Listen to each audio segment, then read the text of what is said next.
And I also tell students, right, you can't just go and call your teacher a racist because that's not how the conversation takes place. You have to understand human nature. No one likes to be attacked, right? So we work on communication strategies and how to have that conversation. Like I have left schools, I have left schools where students were very disengaged, right? Because they had this feeling that the school didn't want them there. But the school generally wanted them there. But what there was a lack of communication. Correct.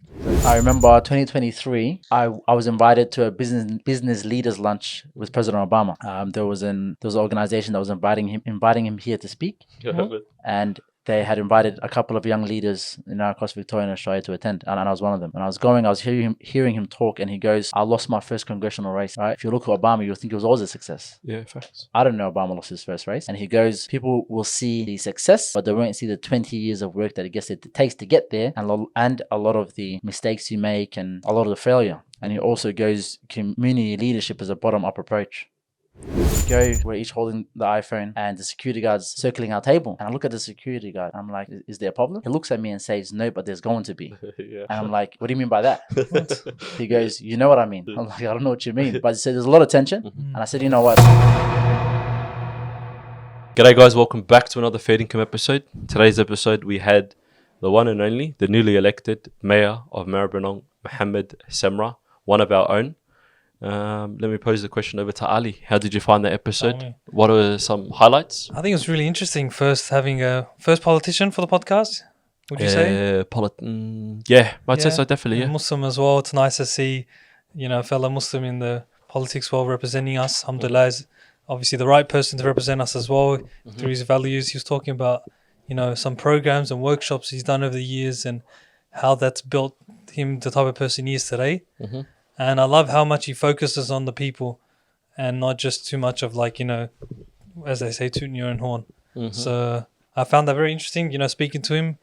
It was very informative episode. For sure. But there's a lot to learn, and I like the way he's approaching, helping the areas and what can improve. What did you find in the episode? Well, before I answer that, if he was representing your area, would you vote for Mohamed Semra? Definitely, of course. He's relatable. It's obviously our people as well. It's kind of biased in a way, but then, like he was saying, you want to be relatable. You want to feel like you're one of the people. You're not just separating the regular person to a politician. Correct, yeah. And obviously, we see that with Fatima Payman, is it as well? You see Mamdani. You're seeing slowly, you're seeing some other people. Oh yeah, the skibbity lady. Hey, we actually want to get her on a podcast. Inshallah. Why not? That would actually be a good shout, because she's touching on different worlds and stuff like that. But without making this intro a bit too long for you guys, this is a banger episode. I think what stood out to me was the fact that we have someone from the community that actually took a leap of faith, and is trying to somewhat make an impact. So I think it's our responsibility to try and support that, endorse that, because we're always the first to complain that there's no sense of change. There is a difference. So we wish him success. Yeah, definitely. We'll be definitely having him on for another episode. And yeah, guys, without further ado, let's get into the episode.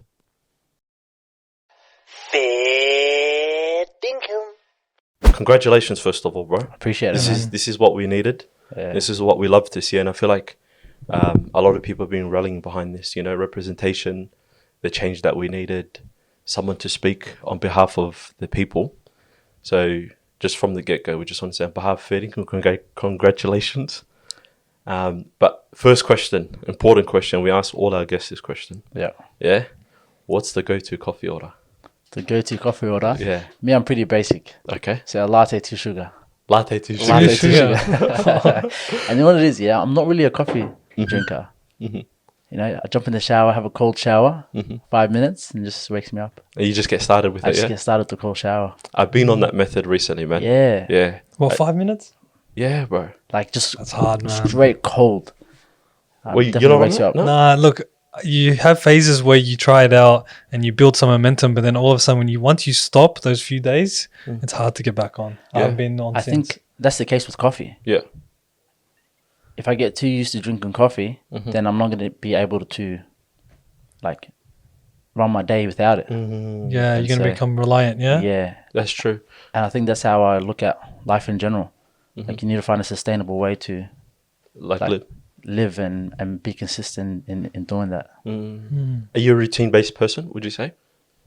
I wasn't always a routine-based person, but now obviously I have to be a routine-based person, especially if you're wearing different hats. Yeah. Obviously, I run Endeavour Youth Australia, and now Mayor of City of Maribyrnong, and it comes with a lot of responsibility, a lot of accountability, and if you don't set yourself up for success, then like you're always just like running around.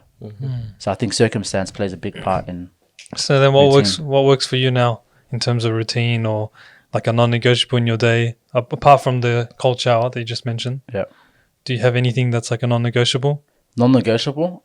The most important thing is sleep. Yeah. Right? If I get a good night's sleep, Facts. I can take on my whole day. But if I'm operating on 3-4 hours sleep, then forget about it. You can't. Yeah. Yeah, I'll still get through the day, but are you doing it to the best of your ability? Facts. Yeah. That's something I've explored recently because I was of the belief that you can run off 3-4 hours, cup of coffee, smash 10 more if you need to, you know. But it was just like, get the work done, hard work, try your best, and then boom. But the problem with that is you're prone to burnout.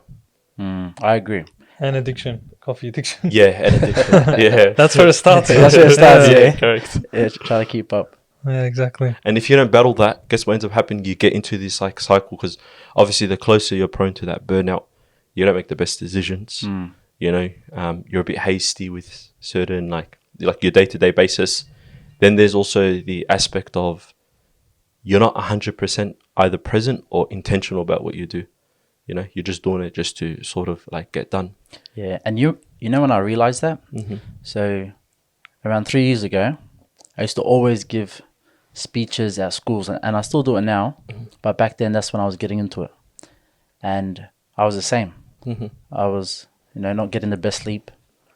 And it wasn't until I got a full 8-9 hours of sleep, and I done my presentation, I was able to see the difference. Facts. Right, the difference in delivery, the difference in energy. And I think you get addicted to that. Yeah. But if you're always not getting enough sleep and you don't have a routine, you think that's the normal. Correct, yeah. Not until you actually Explore to that side of things. explore that side of things, you start to see the difference. 100%. So speaking about routine, obviously, recently, you've just been promoted to the position of mayor. Yeah, so I want to touch upon that. How did that come to be? Did you always pursue this? How does someone from, I guess, like a Sudanese background think one day, hey, I'm going to become like a mayor? So where did this all transpire from? I know you've done work over the last year of being a councillor. You've been very involved in activism, youth work. But how has this accumulated into becoming a mayor and the Mayor of Maribyrnong? That's a very good question. It's definitely been a long journey, and I won't sit here and say that I was always like this lucky. And there's been a lot of barriers, there's been a lot of obstacles. So when I was in year 10, I wanted to do radiography. Right, that's something that I wanted to pursue. So I've done all my subjects for that, done physics, biology, and I wanted to get into the science field. And year 10 was a pivotal moment for me because I had two opportunities. The first one, I went to UBS Finance Academy. It was a 1-week program down at UBS. It's one of the largest investment banks in Australia, and they've chosen 25 students across Australia to attend Sydney, stay at Macquarie University, and live the life of an investment banker. So I went there, and first time wearing a suit, speaking with people that were making a lot of money.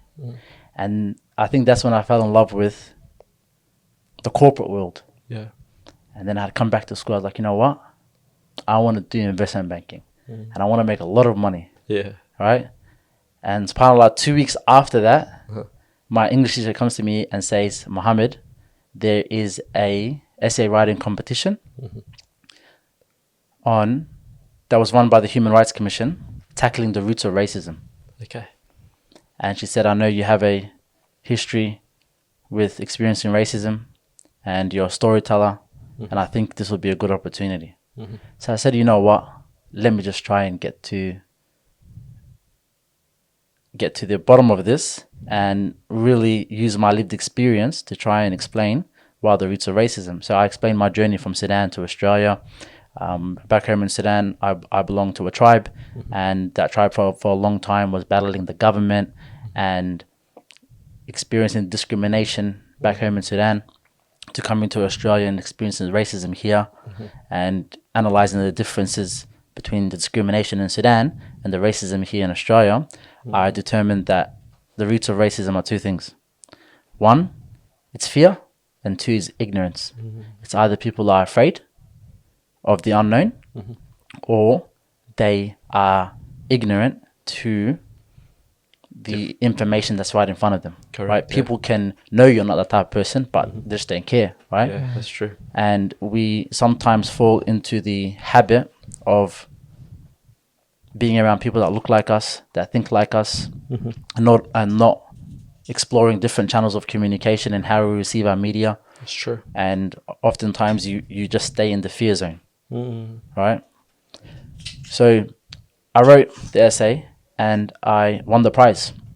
Oh, nice. Yeah, and then I got invited to Sydney again. Yeah. So 1 week I'm in Sydney, So trying to pursue something just else. trying to pursue investment banking and getting a understanding of the corporate world. Yeah. And then 2 weeks later, Yeah. I won a prize for the Human Rights Commission to go back to Sydney and meet the Race Discrimination Commissioner and see a lot of the community leaders. What, to give like a speech or something, or to present your work that you To published? present my work that I published. And so then coming back to school, I was faced with a decision. Right, I got to see the corporate side of things, but I also got to see the community side of things. I got to see the impact that my owning my story can have. Facts. And I was like, you know what? Why can't I do both?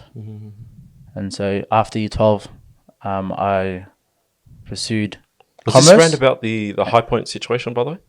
That same year, the hyper situation happened. Yeah. Yeah. Right. So I think year 10, when I was 16 years old, was a when very, everything very happened. pivotal moment in my life. And see, that same year, I went to an Apple store, me and my friends, to check out the new iPhones. Yeah. And so we're each holding the iPhone, and the security guard's circling our table. And I look at the security guard, and I'm like, is there a problem? He looks at me and says, no, but there's going to be. Yeah. And I'm like, what do you mean by that? He goes, you know what I mean. I'm like, I don't know what you mean. But he said, there's a lot of tension. And I said, you know what, it's not even worth it. I told my friends, let's get out of here. Yeah. So we walk out, and as I'm walking out, I tell myself, why are we leaving? Right? There's so many other kids with their bags, with their school uniforms, and the only difference between us and them is we're black. Yeah. So I was like, I'm not going to leave because someone else doesn't feel like I belong there. And so we decided to come back, and they wouldn't let us in. And the manager had come without understanding any of the situation, goes, we're afraid you might steal something. Point blank. Point blank. Yeah. Right? Blatant racism. Yeah. But lucky for us, my friend had it on camera, Yeah. and he goes and uploads it online, and overnight it reaches hundreds of thousands of people. Yeah. By the end of the week, millions of views. So you have international media picking this up, local media, Channel 7, Channel 9. So for a whole week, right, we're just speaking of racism. And Were you being contacted as well by the news and all by that? the news, yeah. Yeah. Like directly by messages. Yeah. I remember Channel 9 had hit me up Yeah. on Facebook, and they were like, do you want to do an interview? Yeah. And I'm like, yeah. They're like, sweet, we'll meet you at the front of the school. Yeah. I remember waking up, having my Celebrating. shower, and just running. This is my moment. I was ready because I'm trying to get there before my friend gets there. Yeah. So you get the shot. Trying to get the shot, yeah. SubhanAllah. Nah, but yeah, I would say year 10 was a very pivotal moment.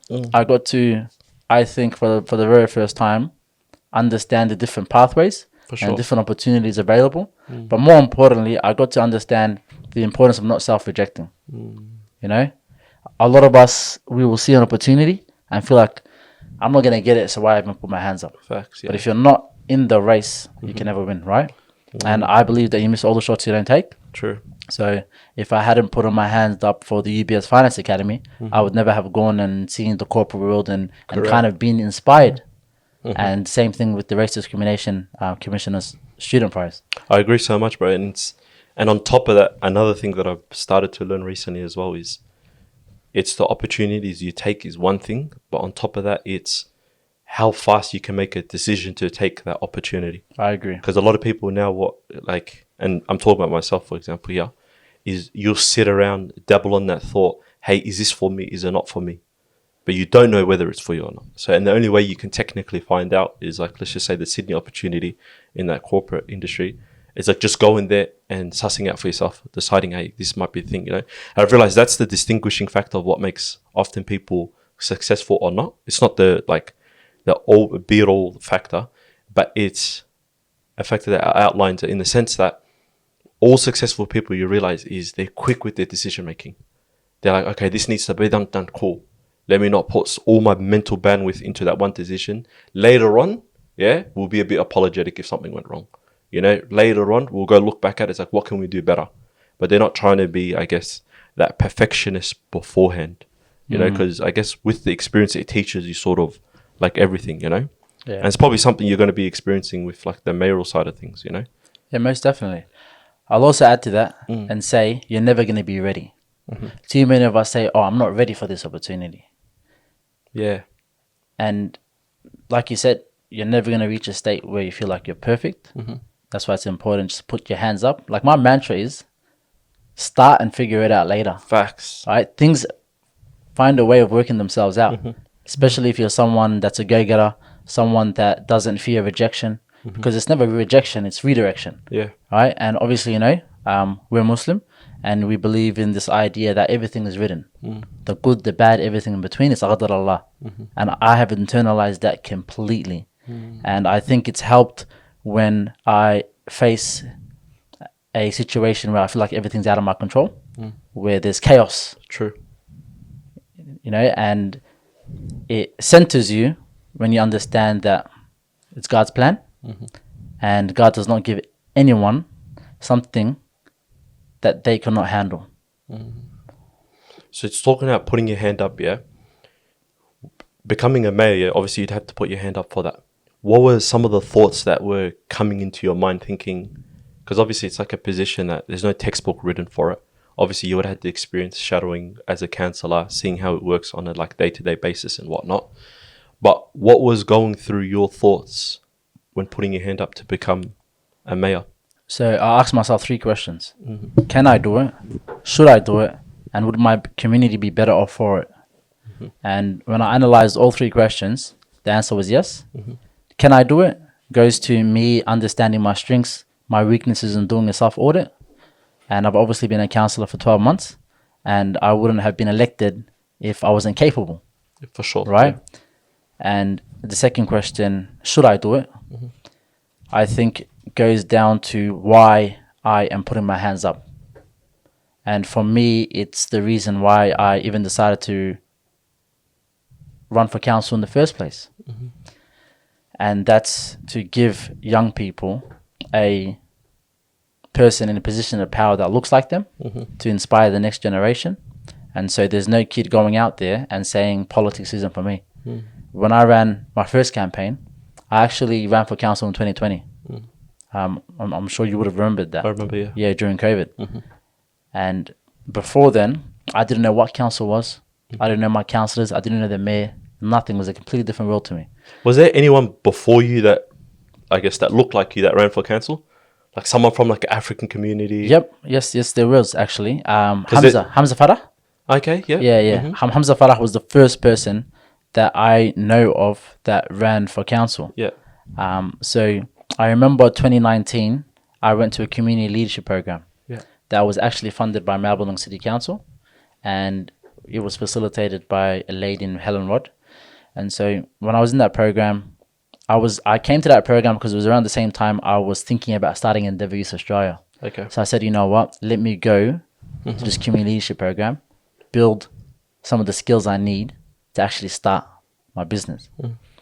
So when I was there, they mentioned council elections were next year. And I asked a lot of questions. Oh, what do you need to run for council? Yeah. And all she goes was, you have to be over 18 and have lived in the area for more than 3 months. I was like, what do you mean? Like, you don't need a degree? Yeah. You don't need like to know people. Yeah. Like, no, you just have to convince people to vote for you. And, you know, off of the back of seeing, you know, Hamza run, because I remember I used to drive around and used to see Hamza Faras Face. Yeah. I didn't know anything about council, but I just saw vote one Hamza Farah. You know what I mean? 100%. And then also going to that community leadership program and understanding that you didn't need to be the perfect person to run for council. The year after I started to run. But before then, obviously COVID happened. Yeah, true. And you remember how the Flemington Towers got locked down? Yep. Yeah. And then there was the whole BLM thing going on. Yep, there was so much happening around that time. Melbourne, in of itself as a city, wasn't even like a fully functioning place either. You'd have a protest every week. Oh, there's so much. And the Flemington Towers got locked down. And I remember going to AMSA Youth Connect, the mosque, and seeing the operation they had there. Yeah. Completely led by young people. Amazing. Culturally appropriate. They, within a 24-hour period, they have found a whole system to deliver food to people upstairs. Yeah. But there was the same operation happening in Flemington Community Centre that was led by the government. That was dysfunctional. They had all the resources in the world, but when they were sending up food, people weren't eating it because they had ham in it. Yeah, facts. Right? There was a disconnect between... There was a disconnect between the community and government.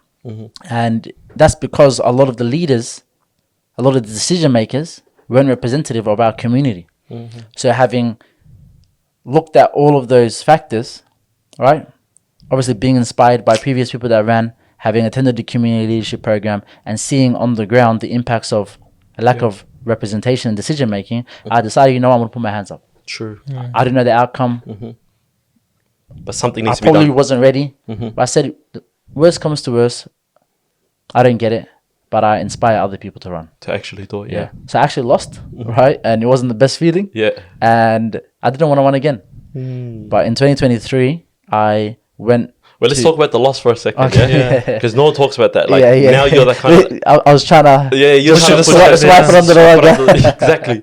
Because everyone talks about it when you become the mayor. Yeah. You know when they say, oh, like, no one wants to support me when I'm in the race, where I'm running for that position, or, you know, I'm trying to make it, But then when I make it, or I get that position, or I reach that, like, whatever status, like, everyone, you know, I mean, someone from back in it just hitting me up, telling me, hey, remember when you and I used to go to the type of thing, With the loss, like, how did that shape you? What did you learn about it from, as a person, like, as Semra?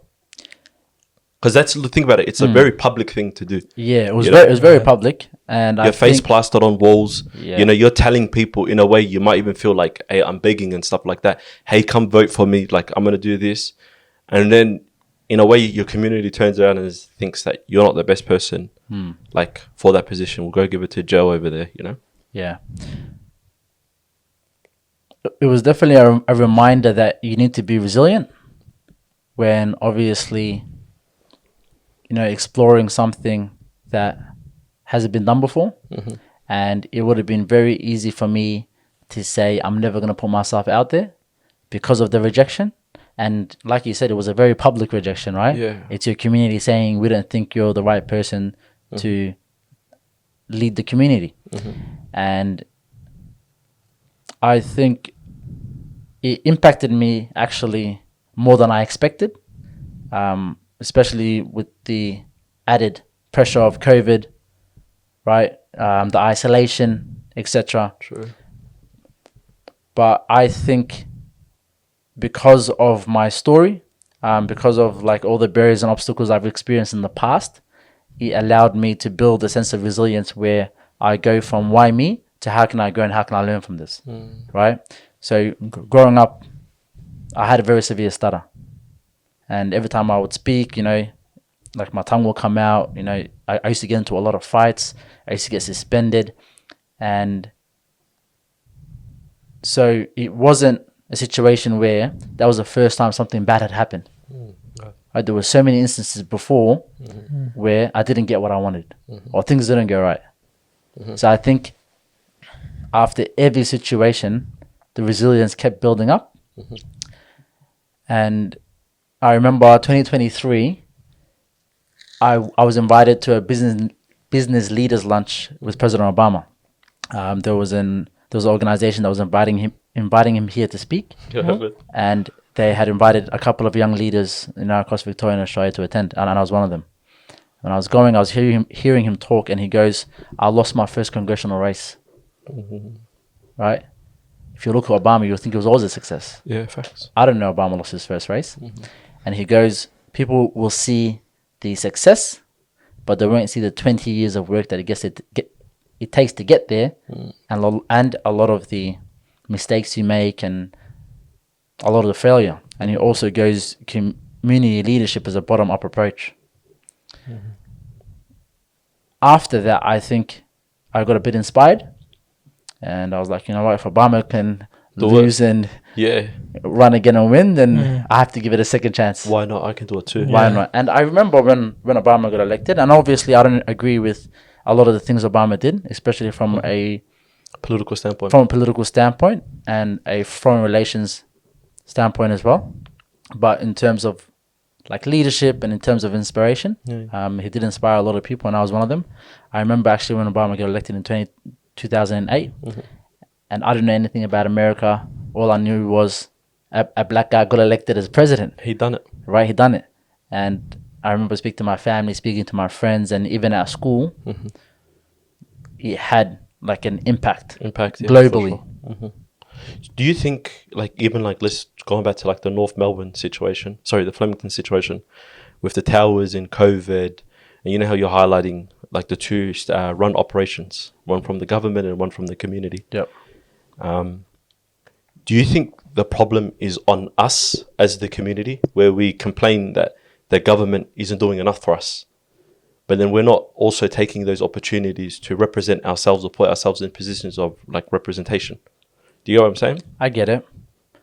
Because how are we going to go complain about the person that's, I guess, trying to help when we're not even doing anything to somewhat help ourselves? Yep. So I would say there's two parts to this, right? Yeah. There's the onus that's on the government, and then there's the onus that's on us.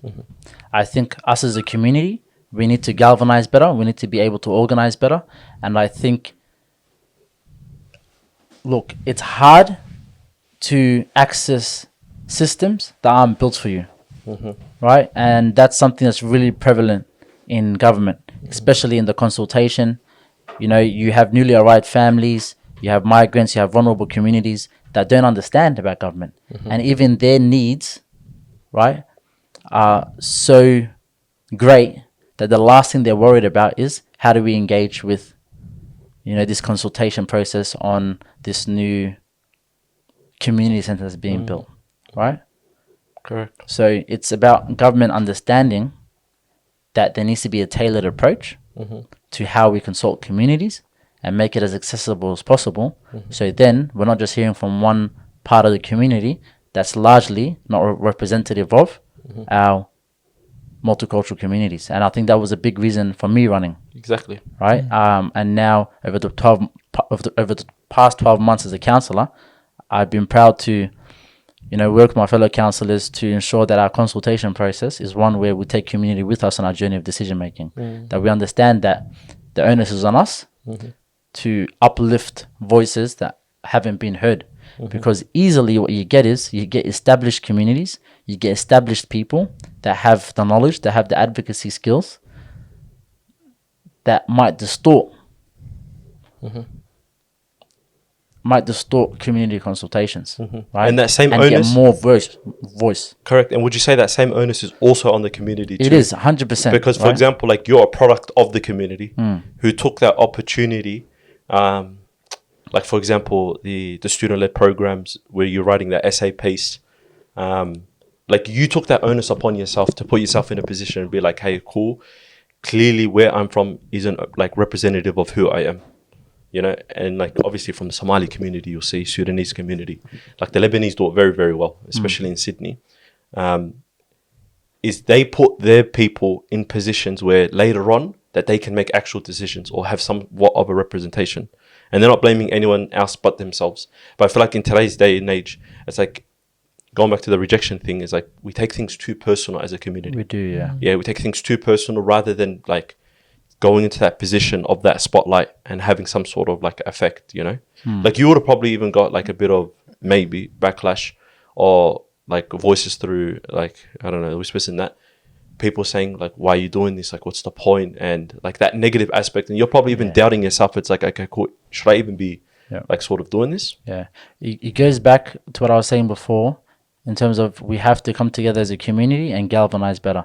So what other communities do well is their collaboration. I think as a community, we don't collaborate as much as we should. And I'm speaking, primarily, for the African community. There's so many people that are doing amazing things, right? That are striving in different sectors. But it's about how can we come together and uplift one another, right? Someone wants to get into this sector or this field. How do we support them? And I think support looks like throughout the process and not at the end. And yeah, so I definitely agree with a lot of what you were saying. Sorry, what was your last question? Like having that onus on us and not taking things like too personal as well. Because as a community, what we can do is be like, the second half was the whispers that you hear from like the community, like the negative side of things. Like, Semra, why are you even running for a position like this? You know, like what's the point? What's the faida? Like, what's the benefit in doing it? Yeah, you know, that does happen, but I think it comes from a sense of someone, right? Because of their own experiences and their own perspective of the world, they never see that pathway for themselves. True. So then it becomes one that is impossible. Correct. One that is not, there's no value in it because they see no value in it. But we have to understand that every single person experiences the world differently. That's true. And, too many of us, we enter the world and see it through our own eyes. But we have to understand that people experience the world differently, and we should support anyone that is willing to wake up one day and say, I want more, and I'm trying to take my community with me. Sort of be that role model, or that be that like inspire that change you want to see or have in yourself. They say whatever, like you're either of two people, you're either having an effect on someone, like you're either inspiring someone, or someone is either inspiring you. That's how often, if you put relationships down, it's one of the two things. Literally. If you look at, look, it takes a village to raise a child. Facts. And I always say, I am because we are. I would not be here if it wasn't for my English teacher that went out of her way and found a speech therapist course for me to enter. That's true. That allowed me to articulate myself better. I wouldn't be here today if it wasn't for my mum. You know what I mean? Who showed immense leadership in moving from Sudan, not knowing how she was going to settle in Australia, but just making it happen. And my older brother, who, when I was going down the wrong path, pushed me back to the right direction. So there's so many people that impact you, and I think the most important thing is, too many of us might be afraid to ask for help or ask for support. But it's very important that you look around you and see who's there, who's present, and understand that, like, you're never going to get a no, right? If you ask, it's either going to be I can help or I'll point you in the right direction. Yeah, correct. Putting yourself out there. Putting yourself out there is number one. 100%. With Endeavour Youth, you mentioned that before. How did that come to be? Like, where did that idea stem from? It stemmed from my own personal experiences in education, understanding that there are too many of us that are going to school, not seeing ourselves represented in the staffing, not seeing ourselves represented in the curriculum. And it's easy to disassociate yourself from an environment where you feel like you don't belong. A lot of the issues that are now transpiring in community, I think, stem from a lack of sense of belonging. All right? When I was at home, I was Sudanese and I was speaking Arabic. When I was at school, I was Australian, I was speaking English, right? And there's an identity crisis as well. And when people feel like they don't belong, they're going to try and find that camaraderie, that sense of belonging elsewhere. And a lot of the time, it's with the boys. Yeah. What's cool? What's trendy? What's trending. And young people are susceptible to influence. A lot of the time, it's negative influence. So I said, how can I use my own story? How can we build the capacity of our young people at school? How can we train teachers? How can we build systems that allow for young people to feel seen and remind themselves that, you know, the school wants me here and that I have the tools needed to actually to become successful. And a lot of the skills that get swept under the rug are the soft skills, and I think they're the most important skills and the most employable skills, like communication, conflict resolution, confidence. A lot of these skills are ones that allow you to put your hands up. If you're the more confident you are, the more you put your hands up for opportunity. The better you are at communication, the better you are at negotiating. Right? So and a lot of those skills come from the home as well. Yeah. You know? Most definitely. And the environments you're in. So Endeavour Youth Australia stem from my own personal experiences and understanding that I got very, very, very lucky. Right? Lucky in what sense? Lucky in the sense that anything could have gone wrong. And I don't want to use the term Like as luck Semra? because it was Allah. Yeah, like as Semra, as As Semra. yeah. When I was in high school, you know, I used to chill around with, you know, a lot of the boys. You know, I was in so many situations where things could have gone wrong. But like I always went home just a bit early. You know what I mean? Or things just happened, you know, in my favor, alhamdulillah. Alhamdulillah, yeah. So That was meant to be as well. Yeah, it was meant to be. So everything is written, and I understand the responsibility that I have to pay it forward. Facts, 100%. So, yeah. So through Endeavour Youth Australia, we work out schools, doing a lot of anti-racism work as well. So we work with staff, allowing them to see different case studies, and, you know, building their communication strategy as well, and how they communicate to a student that is coming to them and saying, "Oh, I feel like the school's racist." Because a lot of the times teachers are very, very defensive, and if you do not acknowledge a child's experience, at the end of the day, that's their belief, right? They feel that way. So the more you try and shun them and sweep it under the rug, it's always going to fester. True. And that sense is going to become resentment, animosity to you, animosity to the school. Disconnect from the community. Yeah, I'm a big believer that any conversation can be had.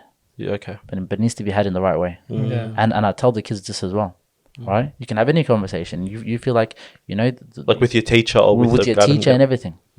And what is it with the youth? Is it the fact that they feel like they can't speak to anyone, and as a result, then I guess they go down the opposite path? Is it? Yeah, I've heard so many stories. Like over my time within Endeavour Youth Australia, I think I've worked with, you know, close to 15,000 students across Victoria, and there are so many shared experiences across schools, regardless if it's regional or inner city. It's the same stories I'm hearing from these kids. So the fact that it's the same stories means that it's a systemic issue. You know, it's not just like one school that I'm hearing this at, it's across the entire state. So, and these problems come from where, the school or the home or the individual? I think it comes from many places. Yeah. Right? But primarily, I think there's a lot of outside influence. So, for example, you remember the African gang narrative that was being pushed? Yeah. So media has a very important part in shaping narratives about certain communities. I remember I was 17 at the time when Yeah. when the whole situation in Moomba happened, and it was plastered around all the front pages. And so teachers are seeing this, right? People in the community are seeing this. So when we were out at school, we'd be in a group of 4 or 5 of us, and you had staff coming to us saying, "Hey, can you guys split up? You guys look like thugs, right? Or you look like a gang." But there will be a group of 20, 30 football boys, you know, that are all together. Yeah. And so look, it's nothing on the teacher. And I don't believe that anyone is inherently racist. Yeah. I think, you know, it's environments, and I always explain it to staff how there's 3 zones, right? There's an anti-racism framework, and the opposite of racism isn't not racist, it's anti-racism. It's an action. It's action we can take every single day, and it's decisions we make every single day. So you have the fear zone. The fear zone is where you deny racism as a problem. You surround yourself with people that look like you and think like you, and when faced with a situation where you are called out for racism, you go back to, you know, comfortable people you're comfortable with that will just reiterate your own beliefs. Oh, no, you're not racist. Oh, it's just them. You know what I mean? And then you have the learning zone. The learning zone is when you begin to, surround yourself with different perspectives. You have a willingness approach. You have a willingness approach to actually learn more. Facts. Explore different, channels of communication and how you get certain things. And the shift between the fear zone and the learning zone is a mind. It's like a mind change, right? And then your third zone is your growth zone.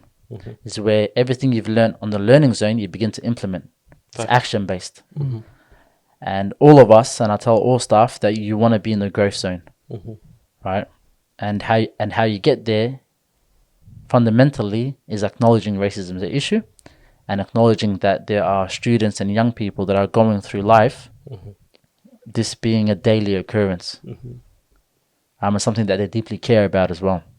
And I also tell students, right, you can't just go and call your teacher a racist, because that's not how the conversation takes place.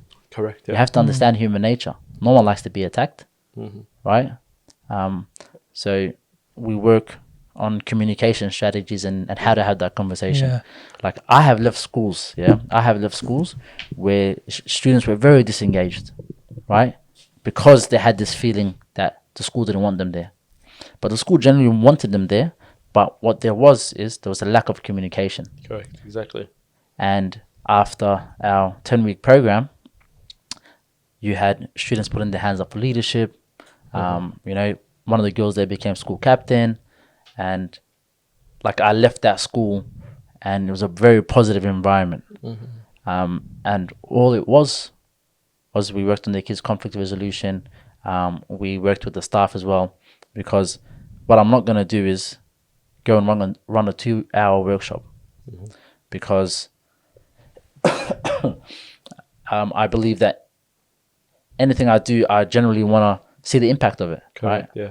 I want to walk away saying, now the kids have tools and even when going back to the communication part of things, it's like a lot of the times it's not what you say to the kids, it's like how you make them feel. How you make them feel, exactly. Correct. Yep. And then that feeling there will have an impact in terms of their decision making, how they approach that conversation, how they approach their day-to-day life. Because often, like the first point of like influence, other than the family home that kids often have, is their school environment and who they spend the most time with. That's their teachers. Ali can touch actually upon this because he's a teacher himself.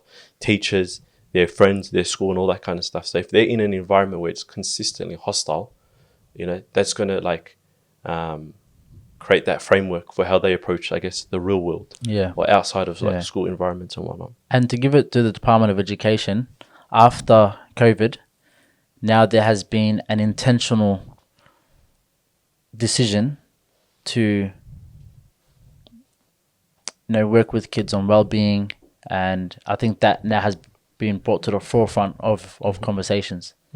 On that conversation there, because you mentioned soft skills before and whatnot, do you believe you can teach these kids soft skills? Like, for example, when you were talking about it yourself before, like you said, alhamdulillah, that I left just at the right time, or I came home a bit earlier and this and whatnot, and that you can probably maybe put down to you as an individual. Maybe you're inspired and you're resilient. You had a sense of like discipline and whatnot. But not every kid has that. Maybe they've never been shown that. They've never experienced that or whatnot. And we're having this conversation actually with this ex-football player, Jake. And he was speaking about like when, at a young age, he would wake himself up, watch videos of Ronaldo, Messi, this, that, practice drills on his own.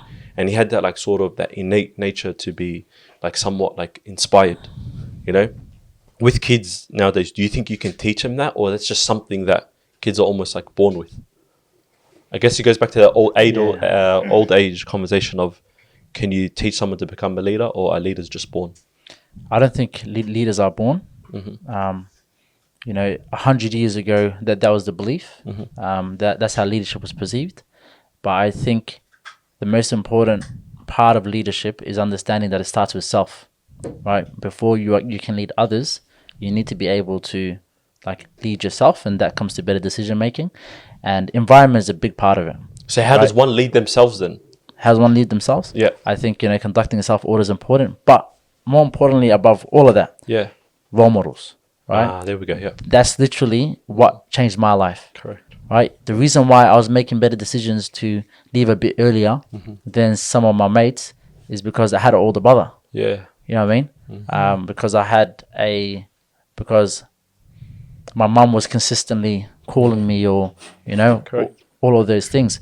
And the reason why I put my hands up for leadership and backed myself is because I got that one opportunity that then gave me the confidence to want more, because I've tasted it.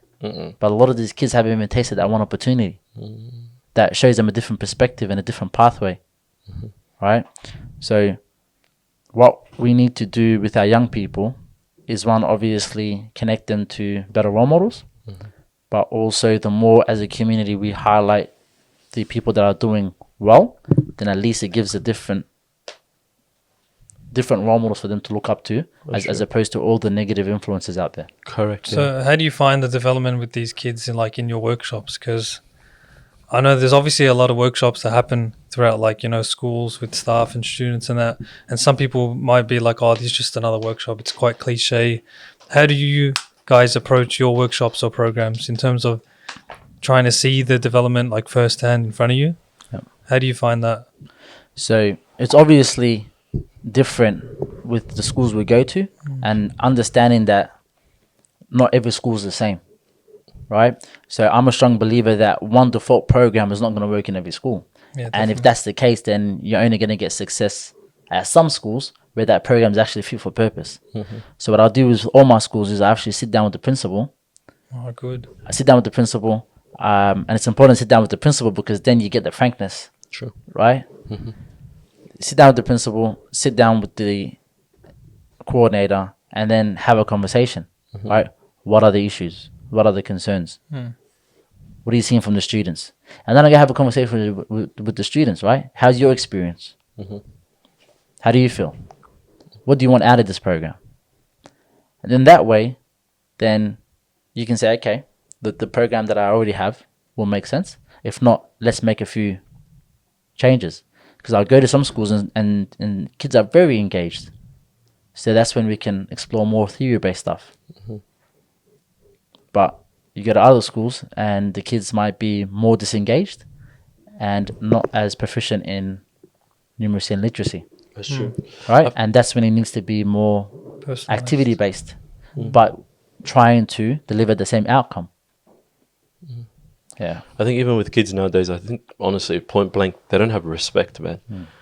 Growing up as kids, even though there was a disconnect between me and the older generation, let's just say my parents, my uncles and stuff. There was that respect. There was still that respect, yeah. Even because that thought got triggered by the fact that you had role models, and even the Jakey guy, he comes from a whole different background, but he respected the likes of Ronaldo and Messi.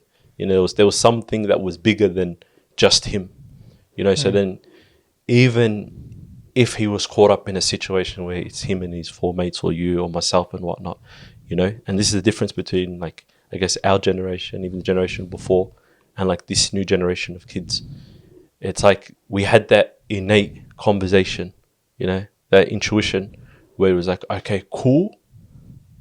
There's that risk analysis. If I do this, what is it going to affect? Is it going to affect my goals of becoming a soccer player a little bit? Even though it wasn't point blank said like that, okay, cool. If I do this one thing, it's going to affect it.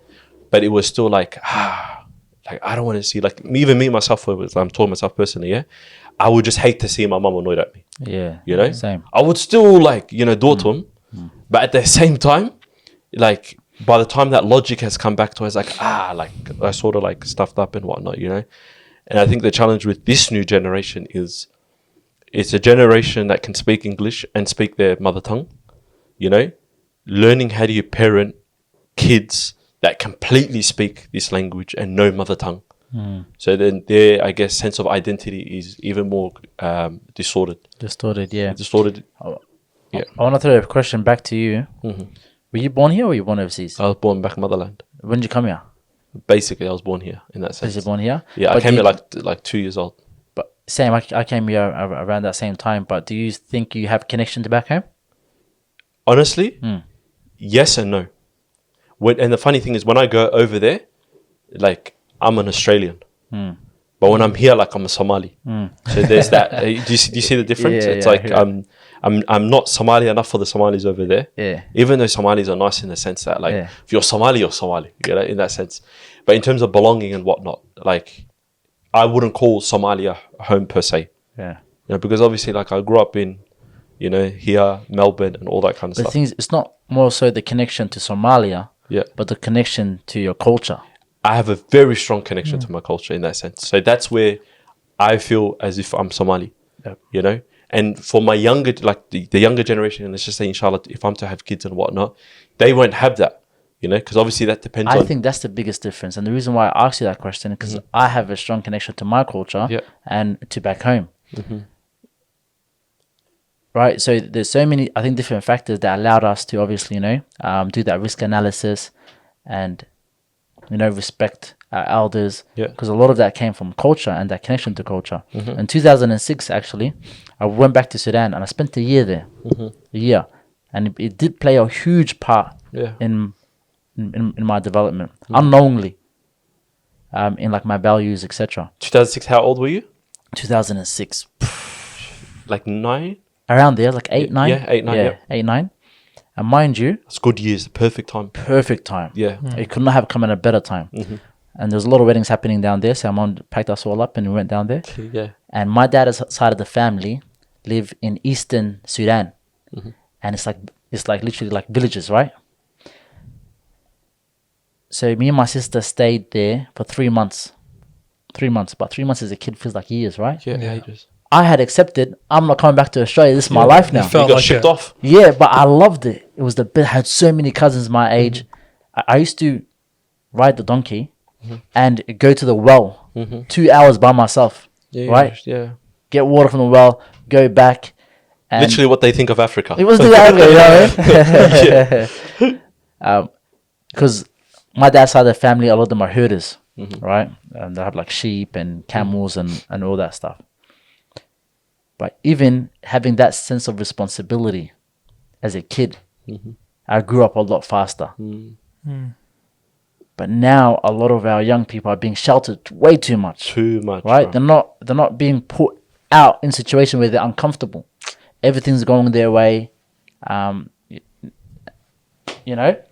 So I think That's, we need that's a to big give our young people more responsibility, and we need to make them feel more uncomfortable. and have something to, I guess, yearn towards, respect, and also gravitate towards. You know, like, you know, our gravitation was that sense of community. If there was a Habir that was walking around, like an auntie, let's just say, that was walking around, but I'd be like, you know, a bit more on guard and this and that. You know what I mean? Like, now you see kids and that, it's just like there's this. You respected the generations, the relationships between different people and whatnot. You know, similar to me, similar to you. I went to Somalia for the first time when I was like 11. So 9 years later, after like leaving, you know. So there was that strong like connection to my land back home. But that didn't have an effect, obviously, on my relationship with Australia. But I guess that's just the issue that later on, I guess we're gonna have to learn to navigate. You know, as because you're gonna be a parent one day, we're gonna be a parent one day, and it's like it's not easy. Inshallah. But that just sort of like comes with it, you know. Did you No, that's just interesting because I was just thinking because, like you said, I'm a high school teacher, Oh, so yeah. I go through this, and on a daily basis, us teachers look at each other like, "Where's the respect? Yeah. Like, where's this Gone. entitlement come from?" And I think what you said is spot on in terms of responsibility. Like a lot of these kids, they have no responsibility at home. They get Yeah. everything in front of them. They kind of obviously we live in abundance, all of us, but then as kids, it's dangerous. Yeah. And you see that. That's why they kind of feel entitled, like, oh, The I access deserve to this, I social deserve media. that. Exactly. So and the that's, brain's malleable, man. yeah, subhanAllah. So You know, it's like nurturing, especially at that young age. That's what I was saying before when you went to Sudan. We're about the age of 9. That's when you learn character. Those years, Yeah. those formative years, is like Yeah. when you learn those soft skills. You better say something. Nah, I was just thinking about like it's actually worse than I thought. You know what I mean? yeah. Like the kids nowadays are sheltered completely. Yeah. Like allowed for no opportunity to be uncomfortable. I remember when I was a kid growing up in like Kensington and like Flemington, there was no iPads. You had to go out into the world and explore. Facts. You know, Correct. Yeah. and that builds like values. It builds morals, etc. You get your sense of the world from being outside. Being outside. Not from like just on like I guess like a gadget and like whatnot. And then there's also the thing we struggle with as adults. It's the age of too much information. You know, you open up your phone and like recently I got off social media. I was telling Ali before, like there was this new app that I've been on, Substack. Amazing. You know Substack, yeah? Nice, yeah. I seen this one video of this guy speaking about it in terms of, I guess, countering, I guess, brain rot. It's probably the best way of doing brain rot, yeah. Because we consume information too quick, but we have no recollection of the information that we've consumed. You know, and I've seen it in myself. I'll be like, bro, I see it in podcasts, bro. Like someone will be speaking and fam, like, I could unpack it and go into a whole different section of the conversation because I have all these ideas running. 2 seconds later, the conversation changes and I've forgotten what I was thinking about 2 seconds ago. So my attention span is that little that I can't have no like sense of recollection. Because all the short form content that's out there. Correct. We consume too much short form content and we're not intentional about the thing we consume. You know? So like Scrolling. We're just scrolling the whole time. I can't tell you anything about it. So obviously that's where like somewhat Substack. So us as adults, we're struggling with that. The idea of too much information. Imagine the kids. And imagine the kids. Don't understand the emotions properly. Like our parents used to hide away like certain words from us and whatnot, you know? Like the conversation in regards to like intimacy and how kids are born and stuff. Yeah. Taboo Fam, a topics. 3-year-old will tell you how a baby is conceived nowadays, you know? You're so overexposed. right.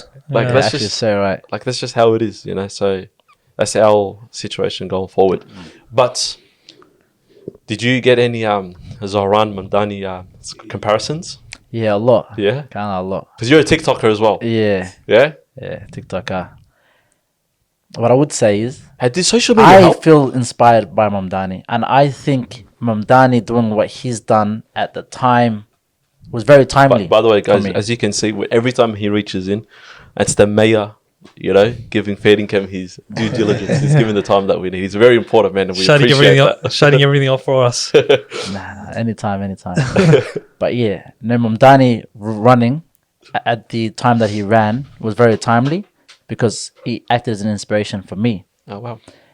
Because it reminded me the importance of community, the importance of conversations with residents.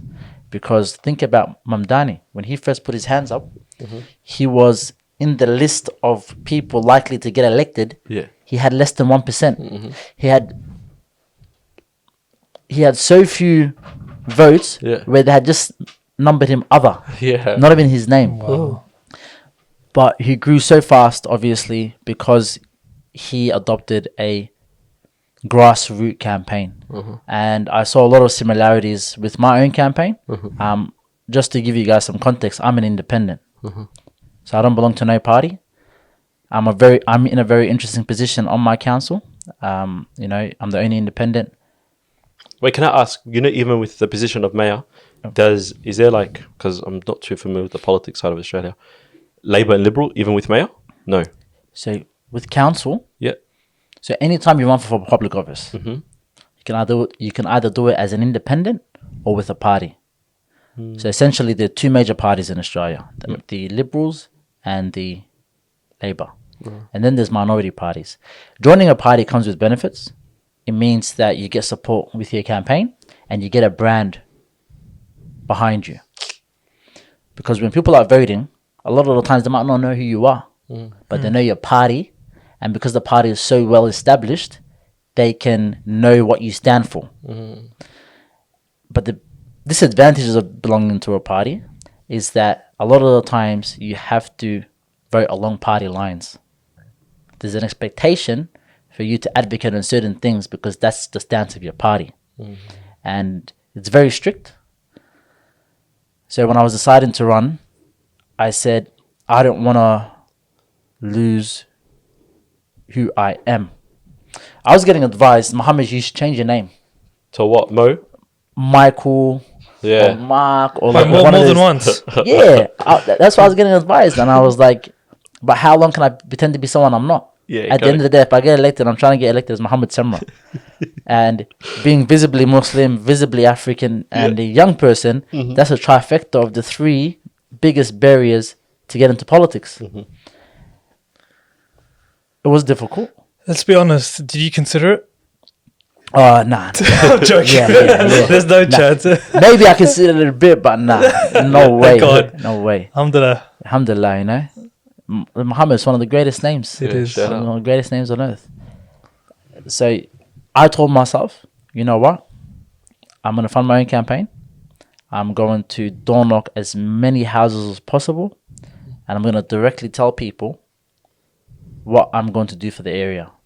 And obviously, I've lived in my area for 20 years. I went to primary school there, went to high school there. I've been involved in a lot of the things. And that helps because, you know, a lot of the times people just want a local person. They want a local person Correct, yeah. in a local seat because you know the issues, you know the concerns, and they know you're reachable. So And it's a familiar face. it's a familiar face. Yeah. Correct, yeah. That's like, even going back to the Zohran Mamdani thing, you know?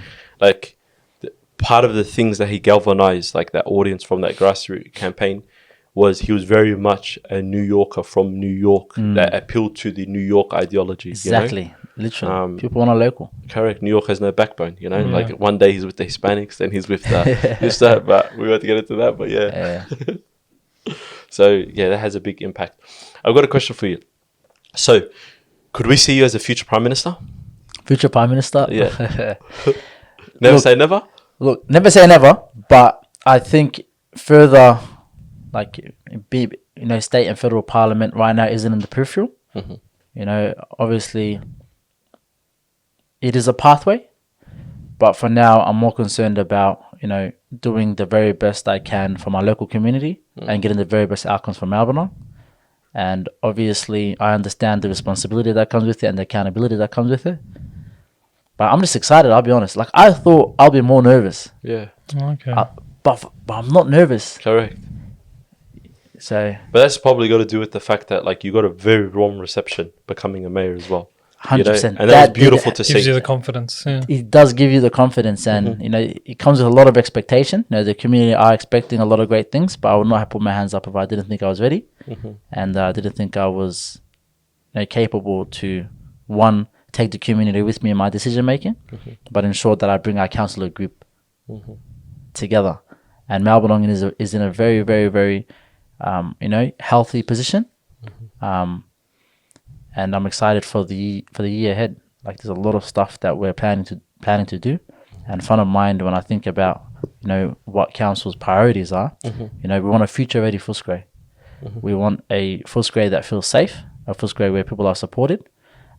We have just released our Footscray CBD place plan that maps out the next 3 years. So we're investing $8 million over the next 3-4 years in our public realms to make Footscray, you know, to beautify Footscray. We're increasing security. We've upgraded all the CCTV in Footscray to have direct live feed to Footscray police.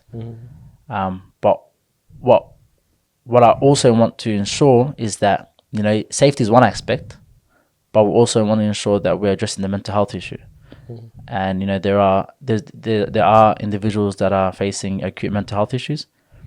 We are delivering a mental health hub in partnership with state government that will be a one-stop shop. So you'll have Salvation Army, you have culturally appropriate mental health providers and practitioners that will go out into the community, bring people in, have showers, give them food, and then connect them to the different resources available. Because what happened in the past is you'll get a person that, let's just say, suffering schizophrenia, and they'll go to a housing provider, but they won't get support with their housing because they have mental health issues. And if they were to go to a mental health provider, they'll get help with the mental health, but they won't get housing. And if you're not addressing the housing issues, only exacerbating the mental health problem. So you start a cycle. It's to start a cycle, right? So we've created a homelessness response group, which brings all these operators together, so they can have conversations with each other, and then we'll begin to explore what a referral system looks like. I love that. I actually love that. You know, if you were to do this all over again, and like, because we always say the younger generation, they need role models and whatnot and stuff. And obviously, as a kid, sometimes you're like, bro, but where do I start? What am I even inspired by? Like, what do I enjoy and whatnot? Yeah. If you were to do this all again, knowing with what you know now, what would you do differently, or how would you start? And then it doesn't have to be in relation to like being a mayor. Okay. It could be like you even pursuing that radiography degree Yeah. that you were referring to earlier. So, look, I'm going to give you the cliche answer. I wouldn't change anything. I'm a big believer that everything happens for a reason, the good, the bad. Would I go back and take away my stutter? I wouldn't. Would I go back, take away the racism, my experience? Would I go back and take away the loss in 2020? I wouldn't. I'll lose again. Because now looking back on it, I'm more ready now than I was back then. And if I had got elected in 2020, I wouldn't have started Endeavour Youth Australia. True. So everything happens for a reason. But what I would say is I would back myself more. I will remind myself that I am capable, that, you know, there are people out there that want to hear what I have to say. I will surround myself with, you know, like-minded people, and I will never self-reject. You know, it's easy to say I'm not good enough, or words of affirmation begin with yourself. You need to be a bigger supporter. True. So if I was to go back, I would support myself more, and I wouldn't seek the external support in terms of the affirmation. Yeah, but it goes back down to having, you know, placing yourself in a good environment, because that's active decisions we make every single day. True. Right? Time is the only thing we won't get back. Correct. Money you will get back, friendships you will make, etc., etc. Time is the only thing you don't get back. So I would be very intentional with the time that I spent, where, who with, etc. That's a beautiful way to end the podcast, man. That's a very beautiful way. Appreciate it. Mayor Mohamed Semra. Thank you so much, my brother. It was a privilege to be here. Giving us your time, man. Nah, anytime. Thank you very much. And we'll definitely run it back as well. Yeah. This is one of many. One of many, inshallah. You know? I was going to say, where can they find you? Where can they find me? They can find me on Instagram, on Facebook, on LinkedIn, at Mohamed Semra. 100%. Where's the camera now? You guys know the drill. Make sure to like, share, subscribe. And we'll see you next week with a banger episode. For now, peace.